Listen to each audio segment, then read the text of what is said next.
Alright, so today, Grandma took this article out of a Costco magazine, and it's a couple, quote, energy bite recipes, and today we're going to be doing the Mocha Momma bites.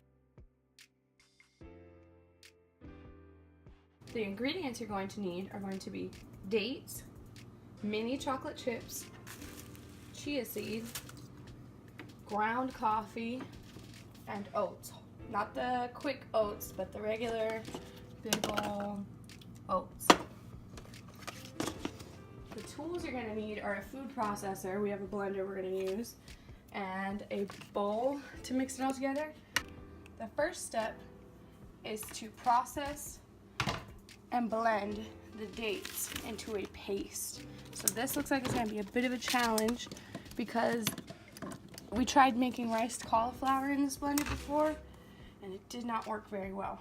But we're going to try it here. I'm going to try a little bit and see if we can make it work.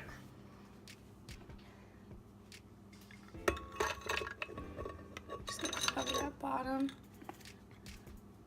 We're going to see if this will work.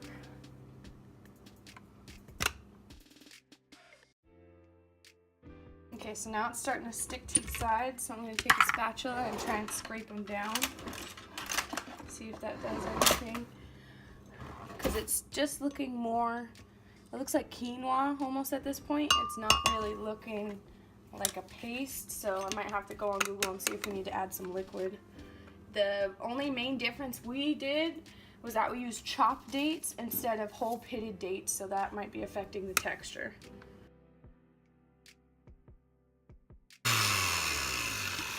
Okay, so that's not really doing anything. It's just getting a sticky texture and sticking to the side. So I'm gonna take about a mug of water, just a little bit, and add some water and see if this helps. I probably only added like a tablespoon of water, so.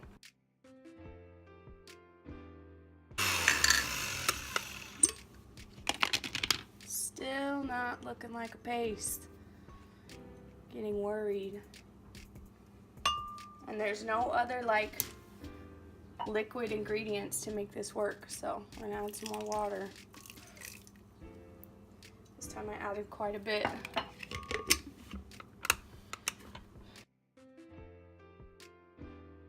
Now that we added some water, it's starting to look more like a paste at the bottom.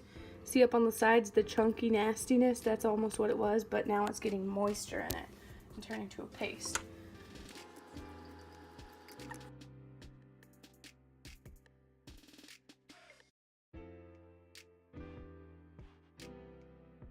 And add water as needed. Make sure you occasionally, if you hear it stop blending, to occasionally mash it back down there so it's actually touching the blades.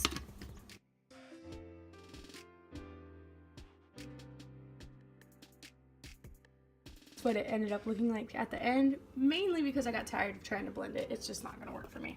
Now we are ready to start mixing. So we have to combine all of our ingredients. So since I'm doubling the recipe, it should be half a cup of mini chocolate chips. These are semi-sweet, but we had only a little bit of a bag left, so I just decided to use the rest of that. Then we're going to take our oats. Since we're doubling the recipe, that's going to be 2 cups of oats. It's just shy of 2 cups because there's nothing left. So dump that in our bowl. We need to add 2 tablespoons of chia seeds and 2 tablespoons of ground coffee. After we combine this looks well combined. We gotta get our paste and dump it in there.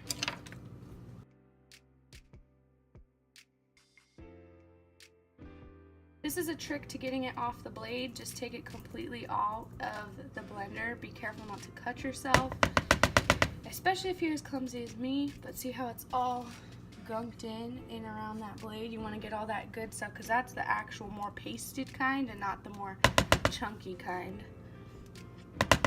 help combine these energy bites a little bit better. Make them nice and uniform. Now that we have all our ingredients, mix it together.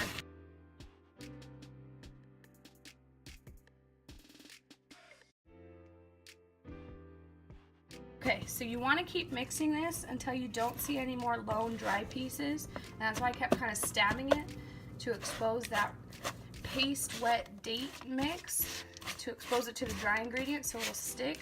And it looks pretty good now. So now just kind of leave it alone, and we are going to throw it in the fridge for 15 minutes and then come back to it.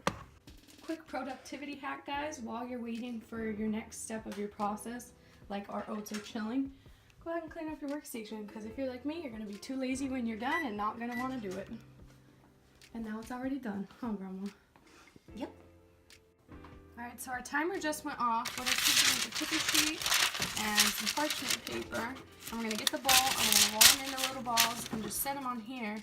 And then they keep in the fridge, it says, for up to 1 week, or you can put them in the freezer for up to 4 months. So with freshly washed hands, all we're going to do is take a little bit, put it in our hands, and smush it and roll it into the shape, as close of a ball shape as we can get.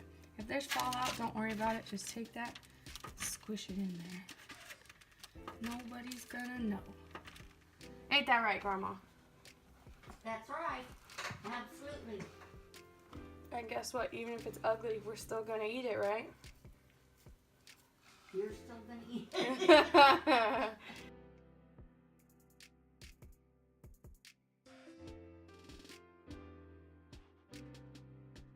So, if you don't want to make it by hand anymore, you're tired of it, go ahead and get a cookie scoop, and we're going to see how this works.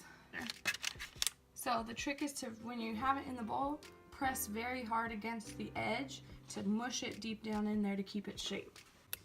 So Grandma also found a hack of coating your hands in some sort of oil. She took butter, and that prevents it from sticking to your hands too much. And she got that perfect little ball compared to mine. These ones were good, but after that I got lazy.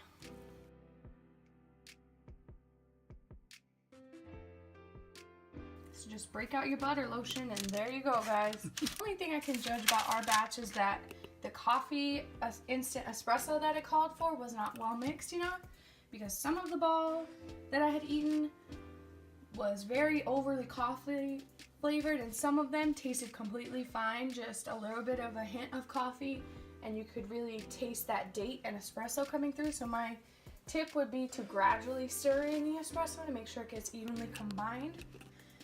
As for storing in the fridge, nobody wants to keep a big old baking tray in their fridge. There's just not enough room. So what you can do is find a small container, take the bottom of it, set it on the paper, use a pencil to trace around, and then cut it out with some scissors to fit the perfect piece. So now you're gonna layer the first part in the bottom of the container, like so.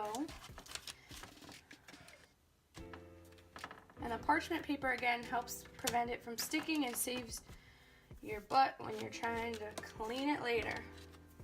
So you want to jam pack it full with as many of the balls as you can. Now we're gonna do the same thing. We're gonna take this parchment paper. We're going to trace around it with a pencil or a pen to get a precise measurement. And now we're going to cut it out.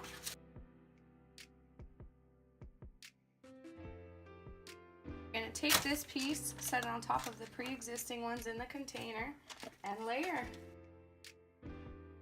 What does this do for us? 1, saves money on parchment paper, so you're reusing the one you already used. 2, saves room in the fridge. And honestly, if you didn't want to keep it on a baking tray, you could have just done this originally, but I didn't know how many balls it was going to make, and it made about 20. So now you just pop this bad boy in the fridge and eat as desired. Thanks for watching, guys. Please remember to subscribe.